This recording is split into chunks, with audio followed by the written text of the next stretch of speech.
നമസ്കാരം. സംസ്ഥാനത്തെ നടുക്കിയ ഡോക്ടർ വന്ദന കൊലക്കേസിൽ നിർണായക വിധി.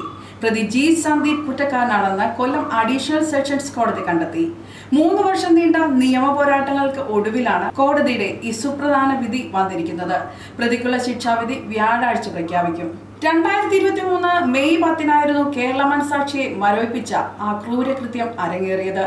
വൈദ്യപരിശോധനയ്ക്കായി പോലീസ് എത്തിച്ച കുടവട്ടൂർ സ്വദേശി സന്ദീപ് കൊട്ടാരക്കര താലൂക്ക് ആശുപത്രിയിലെ ഡ്രസ്സിംഗ് റൂമിൽ വെച്ച് അക്രമാസക്തനാകുകയായിരുന്നു. കയ്യിൽ കിട്ടിയ സർജിക്കൽ കത്രിക ഉപയോഗിച്ച് ഹൗസ് സർജനായിരുന്ന ഡോക്ടർ വന്ദനയെ പ്രതി അതിക്രൂരമായി കുത്തിക്കൊലപ്പെടുത്തി. പ്രതിക്ക് മാനസിക പ്രശ്നങ്ങളുണ്ടെന്ന പ്രതിഭാഗവാദം തള്ളിക്കൊണ്ടാണ് കോടതി വിധി പ്രസ്താവിച്ചത്. സന്ദീപിന് മാനസികാസ്വാസ്ഥ്യം ഉണ്ടായിരുന്നില്ലെന്ന് വൈദ്യപരിശോധനാ ഫലങ്ങൾ തെളിയിച്ചിരുന്നു. പ്രോസിക്യൂഷൻ ഭാഗത്തു നിന്ന് 70-ലധികം സാക്ഷികളെ വിസ്തരിക്കുകയും 22 തൊണ്ടിമുതലുകളും 207 രേഖകളും കോടതിയിൽ ഹാജരാക്കുകയും ചെയ്തു.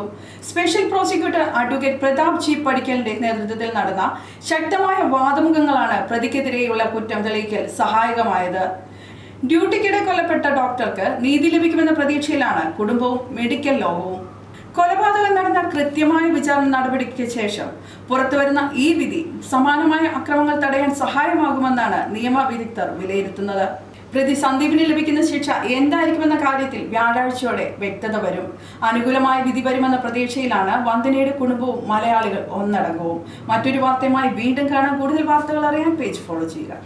അറിഞ്ഞില്ലേ, അലങ്കാറിലാണിപ്പോൾ യഥാർത്ഥ ചന്ത. അലങ്കാർ ബുധനാഴ്ച ചന്ത. പച്ചക്കറികൾ തോട്ടങ്ങളിൽ നിന്നും നേരിട്ടെത്തിക്കുന്നു. ഫ്രഷ് ഐറ്റം, ഒപ്പം വിലക്കുറവും. എല്ലാത്തരം പഴവർഗ്ഗങ്ങൾ, പച്ചക്കറികൾ, അരി, വെളിച്ചെണ്ണ തുടങ്ങി നിത്യോപയോഗ സാധനങ്ങൾക്ക് 50% കൂടുതൽ വിലക്കുറവ്. അലങ്കാർ ബുധനാഴ്ച ചന്തയിലെത്താൻ മറക്കരുത്. അലങ്കാറിലെത്തിയാൽ എന്തും വാങ്ങാം വൻ വിലക്കുറവിൽ. Alankar hypermarket, supermarket, Pathanamthitta, Konni, Changanassery.